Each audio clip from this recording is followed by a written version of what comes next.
Myrmecophagy is defined as the consumption of ants and termites. And animals that do this have these interesting designs, like this anteater with its long snout to catch the ants. It also has a long tongue, a long sticky tongue to help catch the ants and termites. There's the aardvark, there's the numbat. There are several of these animals with these interesting, unique, unusual, novel designs. Myrmecophagy, a long snout, lengthened tongue, reduced teeth, and so forth. Now, if you're an evolutionist, when you have these interesting, unique designs, you want to put that into a common descent model.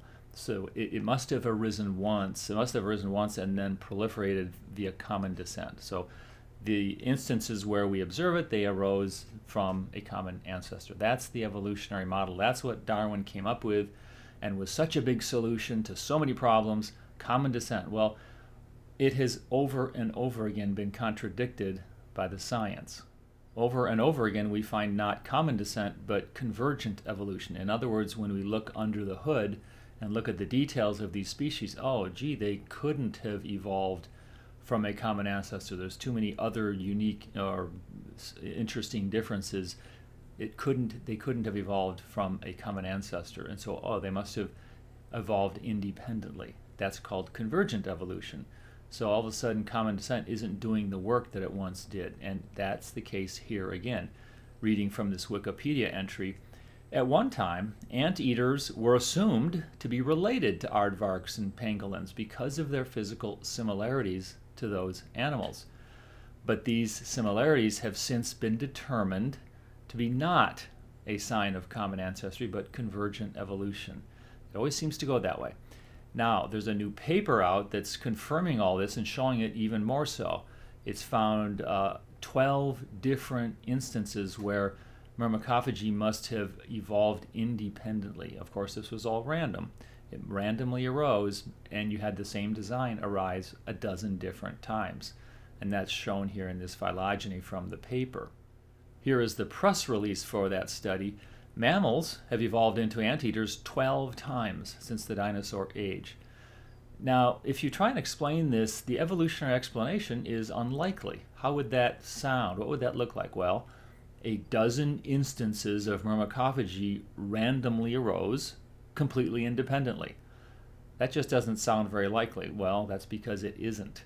So remember, the mutations that would cause myrmecophagy have got to be random with respect to need. There can't be any goal. They can't be induced. They can't be driven toward a design. It has to be all random. And then you end up with, myrmecophagy just happened to arise with all these mutations mounting up to create all these different things, all these different structures and designs in the species to arrive at a myrmecophagy, a great ability to consume ants and termites. And then that happened independently a dozen different times. You can see the problem here. Now, that's not how they're going to present this. That's not how they ever present it. They're going to build a narrative. In this case, the narrative is that, one, there was a major dinosaur extinction event that drove ant evolution, which in turn drove myrmecophagy evolution. So you see the driving of evolution. Evolution is now not a random event. It's being driven, not a random sequence of mutations, but rather it's got a goal. It's got a pressure, a force on it, driving it in a certain direction. There's more ants. Oh, okay, then let's evolve some myrmecophagy then, because there's all these ants. That, of course, is impossible under evolutionary theory, but it's used, that sort of a narrative is used to help make it sound realistic. And of course, this is all teleological. A narrative with challenges, goals, purpose, objectives, etc., or as philosophers say, final causes and teleology. And that's what you see throughout the literature.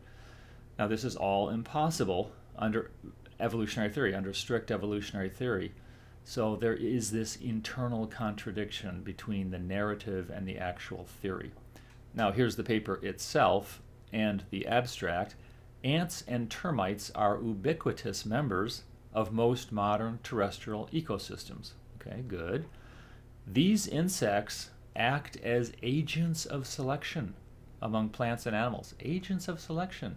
I hope a red flag goes up for you for that. Did you know that evolution has agents going around doing things? In fact, here they are driving ecological and evolutionary shifts in disparate groups across the tree of life. So, ants and termites are agents of selection driving evolutionary shifts. When you see those active verbs like driving, I hope a red flag goes up for you. Specialized ant and termite feeding has arisen at least 12 times in mammals. And here back to the press release and that phylogeny, it reads, mammals have developed some unusual eating habits, but a new study has uncovered the surprising lengths to which some have gone to satisfy one of the more peculiar, a taste for ants and termites. Interesting. To satisfy. Now, that's the infinitive form of the verb. When you see that infinitive form, I hope a red flag goes up. That is a final cause. That's teleology, to satisfy. Now let's break this down. Let's break that paragraph down. What exactly did they say? They said some animals had a taste for ants. They satisfied that taste by evolving myrmecophagy. This is all teleological. Now back to that paragraph again. Let's read that. Mammals have developed some unusual eating habits. Now when you see developed, that is a rewording. That's a softer word for evolution. What they're talking about is evolution, but they don't want to say that. Mammals have developed. You see, they did this to satisfy a need. No, this was evolution. Mammals have evolved some unusual eating habits. A new study has uncovered the surprising length to which some have gone to satisfy one of the more peculiar of these eating habits, a taste for ants. It's all teleological. This is teleology. Okay, skipping down.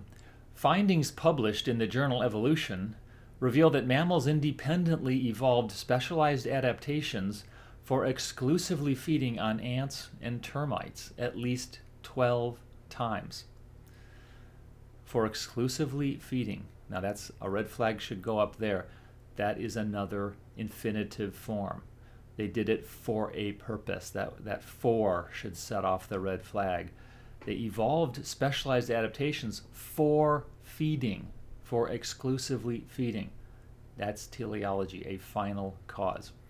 Over 200 mammal species are known to eat ants and termites today, yet only about 20 true myrmecophagies, such as giant anteaters, aardvarks, and pangolins, have evolved traits like long sticky tongues, specialized claws and stomachs, and reduced or missing teeth to efficiently consume thousands of these insects daily as their sole food source. Did a red flag go up for you? Let's have a quiz on this one. Do you see the problem? To efficiently consume. Again, an infinitive form of the verb. That's the goal, that's the final cause, which is impossible under evolution. While some species evolved defenses to avoid these insects, others took the opposite approach. If you can't beat them, eat them. Okay, that's funny, but again, the infinitive form. Did you see that? While some species evolved defenses, what? To avoid. So they evolved defenses for a purpose, a goal, a final cause. That's teleology. It is impossible under evolution. That was a surprise. Making the leap from eating other vertebrates to consuming thousands of tiny insects daily is a major shift. Yes, that is a major shift, and there's no evidence that that evolved. For now, Barden says, the bold strategy of embracing myrmecophagy and not looking back could put these species at risk. Okay, so we have a bold strategy. This is all teleological. This is all phony science. Religion drives science, and it matters.